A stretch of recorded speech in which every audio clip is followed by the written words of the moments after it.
அகில இந்திய குடும்ப ஐக்கிய ஆராதனைக்கு வந்திருக்கிற தேவனுடைய பிள்ளைகளை SMPM NGPM மிஷனரி இயக்கமாக வாழ்த்தி வரவேற்கிறோம். இந்த நாள் நம்முடைய ஆராதனையிலே விசேஷித்தமாக நம்முடைய ஆண்டவர் இயேசு கிறிஸ்துவனுடைய கடைசி கட்டளை, நீங்கள் உலகம் எங்கிலேயும் புறப்பட்டு போய் சர்வ சிருஷ்டிக்கும் சுவிசேஷம் பிரசங்கியுங்கள் என்ற கட்டளைக்கு கீழ்ப்படிந்து நம்முடைய சபையாக ஏற்கனவே நாம் ஒரு மிஷனரியை ஸ்பான்சர் பண்ணி வருகிறோம். அந்த மிஷனரி பஞ்சாப் மாநிலத்திலே ஊழியம் செய்கிறார். இப்பொழுது கடந்த நாளிலே நாம் நடத்திய கன்வென்ஷன் மூலமாக சகோதரர் பாலன் என்பவர் ஒரு மிஷனரியை ஸ்பான்சர் பண்ண முன் வந்திருக்கிறார்கள். அந்த மிஷனரிக்கான பிரதிஷ்டை ஆராதனையை நாம் இந்த நாளில் நடத்த இருக்கிறோம். அருமையானவர்களே, அந்த மிஷனரி ஊழியம் செய்கிற இடத்தை குறித்து ஒரு சில வார்த்தைகள் மத்தியில் சொல்ல விரும்புகிறேன். மகாராஷ்டிராவில் கட்ரோலி என்கிற ஒரு மாவட்டம். இந்த மாவட்டம் முழுவதும் பொருளாதாரத்தில் மிகவும் சீரழிந்த நிலைமை. இங்கு வாழக்கூடிய மாடியா, கோண்ட், ஒராவன் என்ற ஆதிவாசி மக்கள் இன்னும் காட்டு பகுதிகளிலே வாழுகிறார்கள். எந்த கிராமத்துக்கும் போறதுக்கு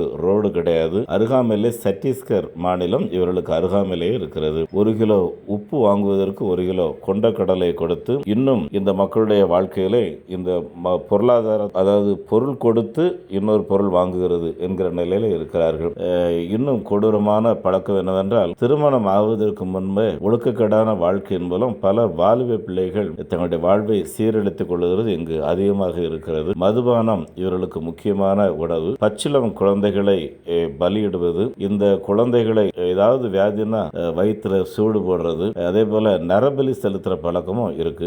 ஆவி வழிபாடு கொண்ட இந்த மக்கள், இவர்களுடைய கிராம, அதாவது அந்த குல தெய்வத்தின் பெயர் போச்சம்மா அப்படின்னு சொல்லி இந்த தெய்வம். இந்த பகுதியில் அதிகமான ஒரு கொடூரமான பழக்கங்கள்.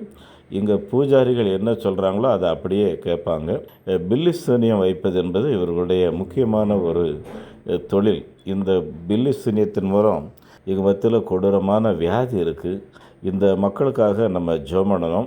மிஷனரியாக சகோதரன் பிரபாகர், இவர் ஒரு சுப்ரீம் கோர்ட் அட்வொகேட், ஆண்டவருக்கு என்று சொல்லி அர்ப்பணித்து இந்த பகுதியில் ஆண்டவருடைய ஊழியத்தை இவர்கள் செய்து கொண்டிருக்கிறார்கள்.